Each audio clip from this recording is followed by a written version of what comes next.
कली काल में ये सत्यनारायण भगवान का व्रत जो है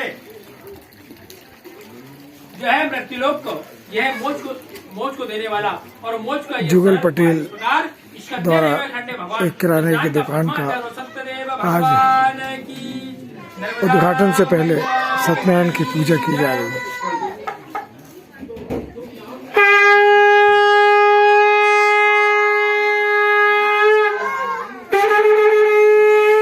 सत्यनारायण भगवान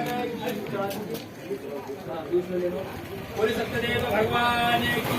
इस प्रकार सत्यनारायण भगवान की अगला अध्याय कहता हूँ, ध्यान पूर्वक सुनिए। सूर्य ऋषियों, अब आपसे मैं आगे कथा सुना जा रहा, ध्यान पूर्वक सुनिए। सूर्य ऋषियों, जिसने पहले समय में सत्यनारायण भगवान के व्रत को जो किया है, वे कथा आपको कहता हूँ, ध्यान से सुनिए। एक समय सुंदर काशीपुर नगर में एक अत्यंत निर्धन ब्राह्मण रहता था। ब्राह्मण जो था वह भूख और प्यास से बेचैन हुआ पृथ्वी पर घुमा करता था। ब्राह्मण से प्रेम करने वाले सत्यनारायण भगवान ने ब्राह्मण को दुखी देखा और ब्राह्मण को दुखी देने के बाद भगवान ने क्या किया, सत्यनारायण ने बूढ़े ब्राह्मण का रूप धारण किया और बूढ़े ब्राह्मण का रूप धारण करने के बाद उनके पास जाकर आदर से पूछने लगे, हे विप्र देता है ब्राह्मण देता, तू जो है नित्य दुखी होकर पृथ्वी पर क्यों घूमता है? जो श्रेष्ठ ब्राह्मण थे, जो भगवान का रूप धारण किया था ब्राह्मण का सत्यनारायण भगवान ने, वे श्रेष्ठ ब्राह्मण ये सब मुझसे सुनाइए। ब्राह्मण बोला, मैं बहुत निर्धन ब्राह्मण हूँ जो कि भिक्षा के लिए पृथ्वी पर फिरता रहता है। भगवान दूर छोड़ी हल्ला मत करे, पूजा हो रही है, हल्ला नहीं करो, चल जाओ वहाँ बैठो।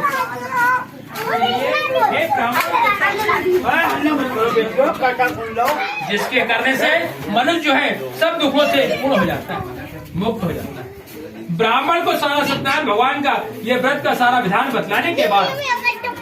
जो भगवान ने बूढ़े ब्राह्मण का रूप धारण किया था, वे सत्यनारायण भगवान वहां से अंतर्ध्यान हो गए और भगवान के अंतर्ध्यान हो जाने के बाद जिस व्रत को व्रत ब्राह्मण ने बूढ़े ब्राह्मण ने बतलाया, मैं उसको जो है अवश्य करूंगा। ये निश्चय करके व्रत ब्राह्मण जो था वहां से समझदार हो गए और वहां से चले जाने के बाद रात में उस ब्राह्मण को नींद नहीं आई। तब जब प्रातः काल हुआ, सुबह हुआ, तब सवेरे से उठकर सत्यनारायण भगवान के व्रत का निश्चय किया और निश्चय करके वहां से भिक्षा के लिए और भिक्षा के लिए चले जाने के बाद उसी ब्राह्मण को उसी दिन भिक्षा में बहुत सारा धन मिला, जिससे उसने अपने कुटुंब में बंधु बांधव को इकट्ठा किया और इकट्ठा करने के बाद उसने सत्यनारायण भगवान के व्रत को किया, कथा को करवाया और सत्यनारायण भगवान के व्रत करने के बाद इसके करने से सत्यनारायण भगवान के व्रत करने के बाद वे ब्राह्मण सब दुखों से छूटकर